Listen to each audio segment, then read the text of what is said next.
moment donc où cette caravane sur les réalisations en matière d'assainissement des eaux usées et excréta tire vers sa fin, je voudrais vraiment remercier l'ensemble des participants pour leur assiduité, mais surtout pour toute la communication qui a été faite autour de cette caravane et toutes les sensibilisations qui ont été faites auprès des populations et de l'ensemble des acteurs de mise en œuvre des projets d'assainissement. Il faut dire que cette caravane-là a été initiée avec un double objectif. Et le premier objectif était de sensibiliser l'ensemble des acteurs sur l'importance de l'assainissement.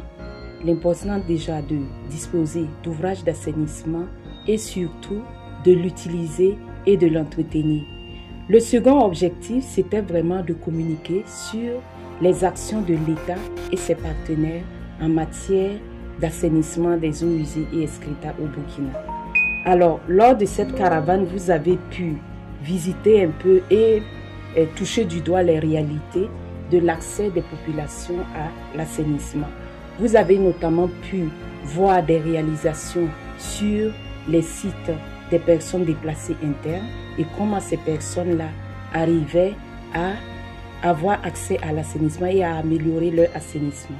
Vous avez également pu visiter des ouvrages qui sont réalisés au niveau des milieux institutionnels, notamment les écoles et les centres de santé. Et vous avez pu constater comment ces ouvrages étaient utilisés et comment est-ce que les usagers appréciaient ces ouvrages-là. Vous avez également pu aller en milieu communautaire et voir au niveau des communautés quels étaient les efforts qui étaient menés pour un changement de comportement des populations par l'adoption de bonnes pratiques en matière d'assainissement. À vrai dire, ces échantillons-là d'actions que vous avez pu constater concourent vraiment à améliorer les indicateurs en matière d'assainissement dans notre pays.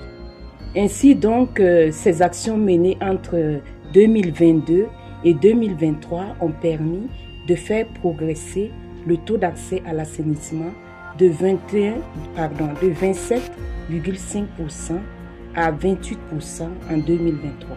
Ça, c'est la progression vraiment en 2022 et 2023. Et quand on tient compte des milieux rural, milieu urbain, on avait en 2023 un taux d'accès à l'assainissement en milieu rural de 22,7% et en milieu urbain de 40,5%. Alors, en plus de cet indicateur sur l'accès à l'assainissement, on a aussi des actions pour l'arrêt de la défécation à l'air libre en milieu rural. Et à ce niveau-là, sur 8909 villages que compte notre pays, nous avons pu avoir 11,1% de ces villages-là qui sont déclarés avoir mis fin à la défécation à l'air libre. Alors, vous constaterez avec moi que ces chiffres, bien qu'en progression, invitent quand même à l'accélération parce que c'est des taux que nous trouvons encore assez faibles par rapport aux cibles que nous nous sommes fixées. C'est en cela donc que les plus hautes autorités du pays ont lancé le 24 octobre dernier à Soubra, dans la commune de Tialgaï, la région du centre-est, la campagne nationale pour la fin de la défécation à l'air libre et pour un assainissement géré en toute sécurité. Et cette initiative-là vise à engager l'ensemble des acteurs à agir davantage pour booster l'accès à l'assainissement et soutenir ainsi la réinstallation et le relèvement des personnes déplacées internes pour leur localité d'origine. Dans le cadre de cette campagne-là, donc déjà pour 2024, il y a plus de 50 000 latrines familiales qui sont en cours de réalisation, avec bien sûr la contribution de différents acteurs de l'État, de ses partenaires, mais aussi des usagers eux-mêmes, parce qu'on enregistre aussi beaucoup d'autoréalisation. Il y a également 2328 blocs de latrines dans les écoles, les centres de santé et les lieux publics qui sont en cours de réalisation. Vous avez pu le constater sur le terrain. Et on a 221 villages qui seront certifiés fin de défécation à l'air libre dans certaines régions du pays. Et on a aussi les travaux de construction de 3 nouvelles stations de traitement de boues de vidange qui sont en cours. Nous pensons pouvoir réceptionner avec l'Office national de l'eau et de l'assainissement une station cette année. Alors ces réalisations-là, il faut noter qu'elles vont être renforcées durant l'année 2025 avec la participation du programme à l'initiative présidentielle pour le développement communautaire.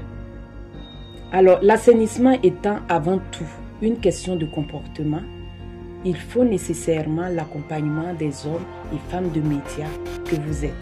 C'est en cela que nous apprécions beaucoup votre assiduité lors de cette caravane et toute la communication que nous avons pu suivre déjà, qui va dans le sens de la sensibilisation, de l'interpellation des acteurs sur l'importance de l'assainissement et la nécessité d'améliorer les pratiques en matière d'assainissement.